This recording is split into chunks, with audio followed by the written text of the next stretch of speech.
Good morning, everyone. Today we will continue with a new point that is related to causes of unemployment. So, in my earlier session, I have explained to you about the types of unemployment, and today you are going to learn the causes of unemployment. Means जिसकी वजह से कुछ कारणों की वजह से जिसके लिए अनएम्प्लॉयमेंट जो है, बेरोजगारी जो है वो बढ़ती है. तो पहला है high rate of population growth, यानी कि बस्ती विस्तार या फिर जो पॉपुलेशन ग्रोथ जो है, पॉपुलेशन के ज़्यादा बढ़ने की वजह से भी अनएम्प्लॉयमेंट क्रिएट होता है. क्योंकि जितना पॉपुलेशन होता है उसके हिसाब से लेबर सप्लाई तो मिल जाता है, लेकिन उसके कंपैरिजन में जो एम्प्लॉयमेंट अपॉर्चुनिटी रहती है वो कम रहती है. इस वजह से अनएम्प्लॉयमेंट बढ़ता है. So, because high growth rate of population, there is a tremendous increase in the size of population. तो population growth rate की वजह से लोगों की संख्या जो है वो बढ़ जाता है. With this, labor supply also increases rapidly. There is a continuous increase in new laborers in search of employment in labor market. इसकी वजह से लेबर सप्लाई भी बढ़ जाता है और उन लोगों की संख्या भी बढ़ती है जो लेबर मार्केट में जाके अपने लिए जॉब ढूंढते हैं. But simultaneously there is a slow rise in employment opportunities which increase the problem of unemployment and underemployment. लेकिन जैसे जो लेबरर्स या वर्कर्स होते हैं जो लेबर मार्केट में जाके अपने लिए जॉब ढूंढते हैं, उसके साथ साथ हमारी इकोनॉमी में ऐसी सिचुएशन भी है कि जिससे एम्प्लॉयमेंट अपॉर्चुनिटी जो है वो उन लोगों के लिए क्रिएट नहीं हो पाती. तो यहाँ पे हमारी इकोनॉमी में वो लोग तो ज़्यादा है जो अपने लिए जॉब सर्च कर रहे हैं, लेकिन उनके लिए जितनी एम्प्लॉयमेंट अपॉर्चुनिटी होनी चाहिए वो उतने प्रोपोर्शन में नहीं है. उस वजह से अनएम्प्लॉयमेंट या अंडर एम्प्लॉयमेंट की प्रॉब्लम जो है वो बढ़ती है. So because of the vast increase in population there is a rapid increase in the labour supply who is searching the employment in labour market.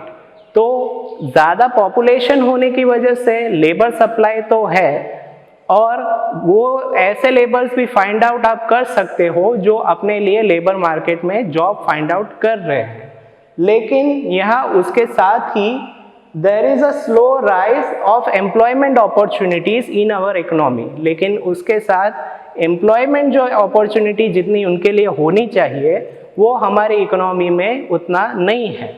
इस वजह से जो प्रॉब्लम अनएम्प्लॉयमेंट और अंडर एम्प्लॉयमेंट का जो रहता है वो अराइज होता है. Underemployment, as you know, the person who is selecting the job which is lower than his credential और क्वालिफिकेशन. तो क्योंकि ठीक तरीके से जो लेबर सप्लाई है या फिर जो पॉपुलेशन है उसके कंपैरिजन में जो एम्प्लॉयमेंट अपॉर्चुनिटीज है वो कम है, इस वजह से अनएम्प्लॉयमेंट और अंडर एम्प्लॉयमेंट का प्रॉब्लम अराइज होता है. Now second point, slow rise in employment opportunity. हमारी इकोनॉमी में एम्प्लॉयमेंट अपॉर्चुनिटी अराइज तो हो रही है लेकिन जो उसका फेस है वो उतना फास्ट नहीं है. So there is a slow rise in the employment opportunity which is not able to satisfy the current requirement of the people of getting employed. So increase in employment and economic growth rate has a strong relation. तो जो हमारी economy की उन्नति है और employment जो है वो एक तरह से एक दूसरे से कनेक्टेड है. There is a strong relationship between employment and economic growth. But during planning period there was a continuous increase in economic growth, but we have failed in creating employment opportunities which shows that economic growth had remained jobless growth. तो planning period के वक्त continuous increase जो growth economic growth में होना चाहिए था, हमारी economy के उन्नति में जो ग्रोथ होना चाहिए था, वो हुआ है, लेकिन एट द सेम टाइम हम एम्प्लॉयमेंट, अपनी इकोनॉमी में एम्प्लॉयमेंट से ओरिएंटेड अपॉर्चुनिटी क्रिएट करने में फेल हुए हैं। इसकी वजह से जो भी हमारी इकोनॉमी की उन्नति हुई वो एक तरह से जॉबलेस ग्रोथ आप कंसिडर कर सकते हो। तो यहाँ पे हमारी इकोनॉमी में ग्रोथ तो हुआ है प्लानिंग पीरियड के दरमियान, लेकिन उसमें हम उतना एम्प्लॉयमेंट अपॉर्चुनिटीज लोगों के लिए क्रिएट नहीं कर पाए। इस वजह से जो भी हमारा इकोनॉमिक ग्रोथ जो है उसको आप जॉबलेस ग्रोथ कंसिडर कर सकते हो। So in that sense we have failed to create the employment opportunity along with the economic growth which was necessary for our economy। तो इस वजह से भी अनएम्प्लॉयमेंट बढ़ा है। Low rate of savings and investment, तो इन्वेस्टमेंट जिस field में होना चाहिए था वहाँ पे उतना नहीं हुआ, इस वजह से भी अनएम्प्लॉयमेंट की प्रॉब्लम अराइज हुई है। Due to low per capita income and expenses in satisfying basic need of burdensome population kept saving and investment at lower rate। तो यहाँ पे जो पर कैपिटा इनकम और जो एक्सपेंसेस जो लोग करंट पॉपुलेशन की नीड को सेटिस्फाई करने के लिए चाहिए था, वहाँ पे काफ़ी लो रेट ऑफ इन्वेस्टमेंट हुआ था। And because of that low rate of investment in industry and factory, agriculture and other sector could not create the employment opportunities in a right way। इसके अलावा जो इंडस्ट्रियल या एग्रीकल्चर सेक्टर में जो investment करना चाहिए था जिससे कि एम्प्लॉयमेंट अपॉर्चुनिटी क्रिएट होती, वो उतने प्रोपोर्शन में नहीं हुआ। इस वजह से एम्प्लॉयमेंट अपॉर्चुनिटीज ज़्यादा क्रिएट नहीं हो पाई। Once again I am going through this point that due to low per capita income and expenses in satisfying the basic need of burdensome population kept saving and investment at lower level। तो यहाँ पे लो per capita income और expenses की वजह से जो किसी population की रिक्वायरमेंट को सेटिस्फाई करने के लिए हो सकता था वो उतने प्रोपोर्शन में नहीं हुआ। इस वजह से अनएम्प्लॉयमेंट की प्रॉब्लम क्रिएट हुई है। इसके अलावा जो इंडस्ट्रियल सेक्टर और एग्रीकल्चर सेक्टर में जो इन्वेस्टमेंट होना चाहिए था वो भी डिजायर्ड वे से उतने प्रोपोर्शन में नहीं था, इस वजह से भी अनएम्प्लॉयमेंट की प्रॉब्लम क्रिएट हुई है। Thank you. Okay, I am continuing with the rest of the point which are there in the causes of unemployment. The next cause is related to capital intensive production technique। So what is mean by capital intensive, यानी कि यहाँ जहाँ पे industries में machines का ज़्यादा use हो और लेबर्स का कम यूज़ हो उसको आप कैपिटल इंटेंसिव प्रोडक्शन टेक्निक कह सकते हो। अब क्योंकि मशीन का ज़्यादा यूज़ हो रहा है इसलिए लेबर्स की ज़्यादा रिक्वायरमेंट नहीं होती, इसलिए लेबर्स के अमंग में अनएम्प्लॉयमेंट क्रिएट होता है। So in planning scheme also in place of capital intensive technique, labor intensive technique was given less importance। तो प्लानिंग के पीरियड के वक्त जो कैपिटल इंटेंसिव टेक्निक है उसको ज़्यादा इम्पोर्टेंस दिया गया था labour intensive technique of production के कंपैरिजन में। तो यहाँ पे जो कैपिटल इंटेंसिव टेक्निक है वहाँ पे टेक्नोलॉजीज, मशीन्स उनका ज़्यादा यूज़ होता है, जबकि लेबर्स का जो यूज़ होना चाहिए वो कम रहता है।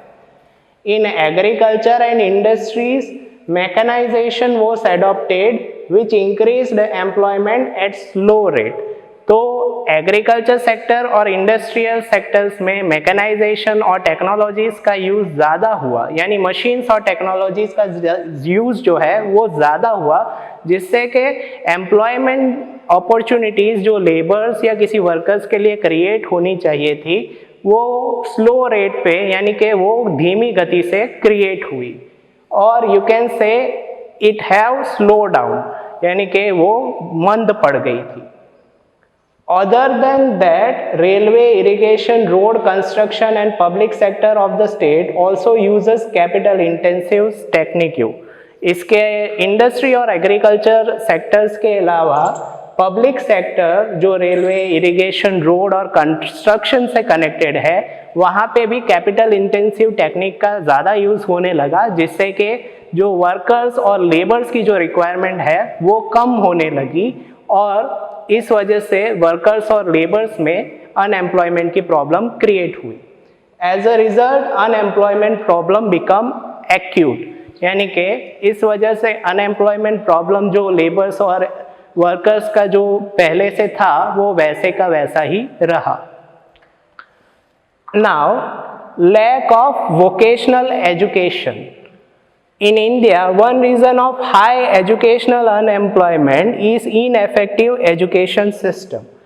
तो हमारे इंडिया में एजुकेशनल अनएम्प्लॉयमेंट भी आपको देखने को मिलेगा, जो इस वजह से अराइज होता है क्योंकि हमारा जो एजुकेशन सिस्टम है वो थोड़ा इनएफेक्टिव है। Skilled labourer are few because of lack of vocational education. तो आपको ऐसे स्किल्ड लेबर्स या वर्कर कम ही देखने को मिलेंगे यहाँ पे, क्योंकि यहाँ पे जो वोकेशनल एजुकेशन है वो थोड़ा कम है। अब वोकेशनल एजुकेशन से लोग टेक्नोलॉजीज के बारे में या फिर वो जो मेथड्स, जो प्रोसीजर्स होती है किसी काम को करने की, उनका टेक्निकल जो नॉलेज होना चाहिए वो उसके लिए वोकेशनल एजुकेशन ज़रूरी होता है। लेकिन वोकेशनल एजुकेशन इंडिया में कम होने की वजह से फ्यू लेबर्स आपको ऐसे मिलेंगे जिनमें टेक्निकल नॉलेज अच्छा हो। So there is skilled labourers are few. Skilled labourers जो वर्कर्स जो इंडस्ट्री में अच्छा प्रोडक्शन कर सकते हैं वो काफ़ी कम मात्रा में पाए जाते हैं because of lack of vocational education in our Indian economy. Present education has failed in mental and physical formation of human being even after acquiring education. आज का हमारा जो एजुकेशन सिस्टम है वो ह्यूमन को मेंटली और फिजिकली जो इसका डेवलपमेंट होना चाहिए उसमें कंट्रीब्यूट करने में फेल हुआ है। So our present education have failed in making the development, the physical and mental development of a human being. As a result, a person is incapable of self-employment and suffer from the problem of unemployment. इसकी वजह से जो भी व्यक्ति है, क्योंकि हमारा education system किसी व्यक्ति को मेंटल या फिजिकल लेवल पे डेवलप करने में फेल हुआ है, इस वजह से जो भी व्यक्ति है वो अपने लिए एम्प्लॉयमेंट की अपॉर्चुनिटी क्रिएट नहीं कर पाता और उस वजह से वो अनएम्प्लॉयमेंट की प्रॉब्लम से सफ़र करता है। So the lack of vocational education, यानी कि टेक्निकल एस्पेक्ट से रिलेटेड जो एजुकेशन होना चाहिए वो हमारे देश में उतना नहीं है, जिसकी वजह से जो स्किल लेबर्स जो अच्छे से प्रोडक्शन में कंट्रीब्यूट कर सकते हैं उनकी संख्या कम है। इसके अलावा हमारा एजुकेशन सिस्टम इनएफेक्टिव है, जिसकी वजह से अनएम्प्लॉयमेंट की प्रॉब्लम क्रिएट होती है। इसके अलावा आप ये भी कह सकते हो कि because of ineffective education system the person is unable to create the employment opportunity for himself or to make his own self-employed. इसकी education system, vocational education system के कम होने की वजह से व्यक्ति खुद को सेल्फ एम्प्लॉयड नहीं कर पाता या फिर वो अपने लिए एक एम्प्लॉयमेंट अपॉर्चुनिटी भी ढूंढ नहीं पाता। So that is the problem which is related to lack of vocational education that is also resulting into unemployment. Okay.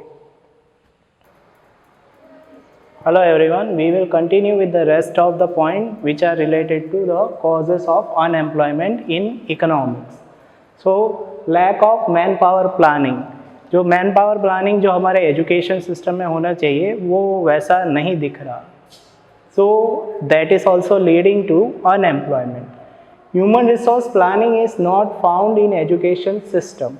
हमारे education system में जो human resource planning होना चाहिए वो वैसा नहीं है। Education has been made a widespread activity without the estimation and number of labor requirement. तो जो एजुकेशन है उसको तो ज़्यादा फैलाया जा रहा है, उसका स्प्रेड काफ़ी अच्छा है, लेकिन किस तरह का और कितने नंबर में मैन पावर चाहिए उसका एस्टिमेशन प्रॉपर नहीं हो रहा. So what kind of number of manpower is required and which number of manpower is required, that is not estimated in present education system. So our education system lacks in preparation or in estimation of kind and number of labor requirement. तो किस तरह का man power का requirement है और कितने number में requirement उसकी है, उसके बारे में एजुकेशन सिस्टम में ठीक तरीके से प्रिपरेशन नहीं हो रहा. So the planning, our education system lack the planning with regard to the estimation and number of labor requirement. As a result, every year lakhs of educated youth obtain degree. They lack the knowledge and training required in present economic development. इसके क्योंकि हमारे education system में proper human resource planning नहीं है हो रहा, इसलिए ज़्यादा से ज़्यादा एजुकेशन सिस्टम तो फैला हुआ है, एजुकेशन तो ज़्यादा है और कई सारे यूथ एजुकेशन ऑब्टेन भी करते हैं, लेकिन they are lacking in knowledge and training required for present economic development. लेकिन उन यूथ्स में, उन जवानों में वो नॉलेज और ट्रेनिंग की थोड़ी कमी रहती है, जिसकी वजह से वो किसी तरह से इकोनॉमिक डेवलपमेंट में कंट्रीब्यूट कर पाए. So because of that also the unemployment problem is there. So because of the lack of human resource planning in our education system fails to estimate the kind and number of labor requirement or the kind and number of manpower which is required for the economic development. As a result, there are many number of youths who are getting the education, who obtains the degree, but they lack the knowledge and training required for the present economic development, due to which there is a problem of unemployment. तो education system में proper human resource planning के ना होने की वजह से education तो बढ़ रहा है, लेकिन उसमें से वो मैन पावर नहीं मिल पा रहा, वो ट्रेंड और नॉलेजेबल मैन पावर नहीं मिल रहा जो इकोनॉमिक डेवलपमेंट में वाकई में कंट्रीब्यूट कर सकता है. तो ऐसे मैन पावर प्लानिंग की कमी की वजह से भी अनएम्प्लॉयमेंट इंक्रीज हो रहा है. Next point is related to inefficiency of public sector. Public sector यानी कि गवर्नमेंट सेक्टर जो रहता है, उनकी कुछ इनएफिशिएंसी की वजह से भी एम्प्लॉयमेंट जो है वो क्रिएट नहीं हो पा रहा. So the quantity of employment generation estimated from public sector was not able to generate more employment because of its low productivity. तो पब्लिक सेक्टर के लो प्रोडक्टिव होने की वजह से जितना एम्प्लॉयमेंट जनरेशन एक्चुअल में होना चाहिए उतना नहीं हो पा रहा. Moreover, private sector development was neglected, so there was less employment generation and unemployment increased. इसके अलावा जो प्राइवेट सेक्टर जो है, जो ज़्यादा एम्प्लॉयमेंट जनरेट कर सकता है, उसको भी काफ़ी हद तक निगलेक्ट किया गया है, उसे इग्नोर किया गया है, जिसकी वजह से अनएम्प्लॉयमेंट की प्रॉब्लम क्रिएट होती है. So these are the two reason of unemployment in India. These are also one of the two reasons for the unemployment in India, that is lack of manpower planning in our education system, which can give the trained and educated manpower which are required for the economic development, and inefficiency of the public sector. The public sector have also proved inefficient in order to generate the required proportion of employment in our country. So because of these reasons, the problem of unemployment is there. Okay everyone, we will continue with the rest of the points in the causes of unemployment. The 8th point is related to negligence towards agriculture sector. So in India, economic development policy more emphasis is given to other sector than agriculture. तो India में ज़्यादातर economic development के लिए, आर्थिक विकास के लिए दूसरे sectors को ज़्यादा इम्पोर्टेंस दिया जाता है एग्रीकल्चर सेक्टर के कंपैरिजन में. As agriculture was given less important, it could not developed effectively and the planning related to agriculture sector failed, which generate more unemployment. So यहाँ पे क्योंकि एग्रीकल्चर सेक्टर को उतना इम्पोर्टेंस नहीं दिया गया, इस वजह से एग्रीकल्चर सेक्टर उतना इफ़ेक्टिवली डेवलप नहीं हो पाया है और जो भी प्लानिंग एग्रीकल्चर सेक्टर से रिलेटेड की गई थी वो भी फेल हुई है, जिसकी वजह से ज़्यादा एम्प्लॉयमेंट अपॉर्चुनिटी नहीं क्रिएट हो पा रही. तो नेग्लिजेंस टुवर्ड्स एग्रीकल्चर सेक्टर वो भी एक अनएम्प्लॉयमेंट का रीज़न है, जिसमें एग्रीकल्चर सेक्टर्स को ज़्यादा importance in comparison to other sectors ज़्यादा इम्पोर्टेंस ना दे पाने की वजह से अनएम्प्लॉयमेंट क्रिएट हुआ है. तो 9th पॉइंट है लो मोबिलिटी ऑफ वर्कर्स, यानी कि वर्कर्स को एक जगह से दूसरे जगह से पे जाने के लिए भी जो स्कोप होना चाहिए वो भी उतना नहीं है, जिसकी वजह से हम अनएम्प्लॉयमेंट क्रिएट हो रहा है.